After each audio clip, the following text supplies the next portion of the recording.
चमोली में एक बार फिर से मौसम ने करवट बदल ली है। जनपद के कई क्षेत्रों में बारिश और बूंदाबांदी के बीच बद्रीनाथ और हेमकुंड साहिब जैसे ऊंचाई वाले इलाकों में बर्फबारी हुई है। मौसम में बदलाव के चलते तापमान में गिरावट भी दर्ज की गई है और ठंड बढ़ चुकी है। मौसम विभाग की चेतावनी सटीक साबित हो रही है। तो वहीं प्रशासन ने सभी इलाकों को अलर्ट मोड पर रखते हुए लोगों से सतर्क रहने और अनावश्यक यात्रा से बचने की अपील की है।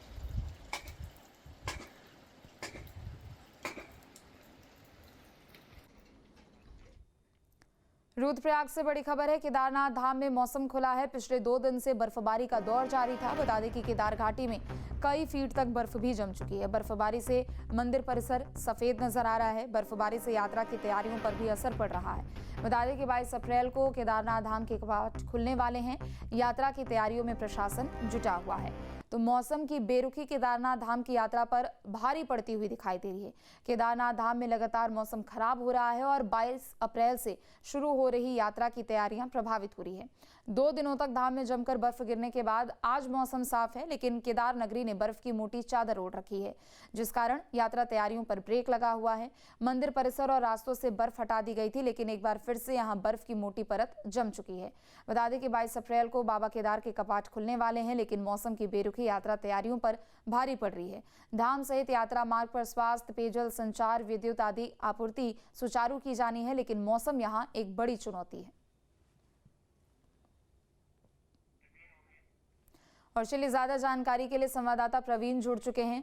प्रवीण, देखिए, पहाड़ों पर मौसम का मिजाज लगातार बदलता हुआ नजर आ रहा है, लेकिन अगर केदार घाटी की बात करें तो वहां पर सबसे ज्यादा असर दिख रहा है, क्योंकि जिन रास्तों को साफ किया गया था, 4 धाम यात्रा की तैयारी की जा रही थी, वो एक बार फिर से अवरुद्ध हो चुके हैं। अभी फिलहाल वहां क्या तस्वीरें हैं? देखिए, आज केदारनाथ में मौसम खुला हुआ है, धूप खिली हुई है, जिसको देखते हुए एक बार फिर से मजदूरों को बर्फ कार्य में लगाया गया है। तो कहीं ना कहीं मौसम अभी साफ है केदारनाथ में, लेकिन जो मौसम विभाग का अलर्ट जारी कर दिया गया है, इसको देखते हुए अलर्ट मोड पर है। और जो पिछले 1.5 दिन की बर्फबारी से कहीं ना कहीं यात्रा की तैयारी पहुंच हुई थी, लेकिन एक बार मौसम खुलने के बाद एक बार फिर से बर्फ लगाना शुरू हो गया है। जी बिल्कुल प्रवीण, चूंकि देखिए यात्रा तैयारियां कहीं ना कहीं प्रभावित हो रही है, तो क्या यहाँ जगह जगह भी मौसम को देखते हुए चेक पॉइंट्स बनाए गए हैं? कुछ ऐसे संवेदनशील जगहों को भी चिन्हित किया गया है जहां पर विशेष सावधानी बरतने की जरूरत है? देखिए, जो केदारनाथ हाईवे है उसमें जगह जगह जो डेंजर पॉइंट है उनको चिन्हित किया गया है, उनका ट्रीटमेंट कार्य चल रहा है और मौसम की चेतावनी को देखते हुए वहां पर अतिरिक्त मशीनों को खड़ा किया गया, ताकि अगर मार्ग बनता है या कहीं किसी प्रकार की समस्या होती है तो तुरंत तत्काल प्रभाव से मार्ग खोल जाए और किसी यात्रा की तैयारी में किसी प्रकार की बाधा न उत्पन्न हो। तो कहीं ना कहीं अब यात्रा में शुरू होने में कुछ दिन का समय शेष रह गया है, तो प्रशासन अब अलर्ट मोड पर है।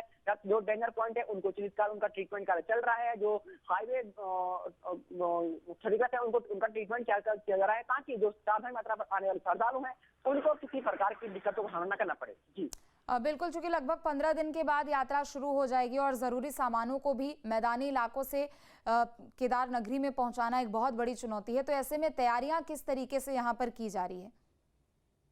देखिए, केदारनाथ यात्रा में जो सबसे बड़ी बात होती है वो होता है मौसम। मौसम अगर साथ देता है तो कहीं ना कहीं जो प्रशासन है वो लगातार तैयारियों को तेज देगा। और अभी जब बीते कुछ दिनों में मौसम साफ था, वहाँ पे बर्फ हटाकर रास्ता तैयार किया गया था, तो उसको वहाँ से अब जो सामान ऊपर जाना था वो सामान ले जाया जा रहा था। लेकिन एक बार मौसम बदला और बर्फबारी हुई तो कहीं ना कहीं अब रोक लगा दी गई है। हालांकि आज मौसम केदारनाथ में आज मौसम साफ है और एक बार फिर से बर्फ शुरू कर दिया गया है। अब से डीडी फ्री डिश की चैनल नंबर 57 पर देखिए न्यूज नेशन।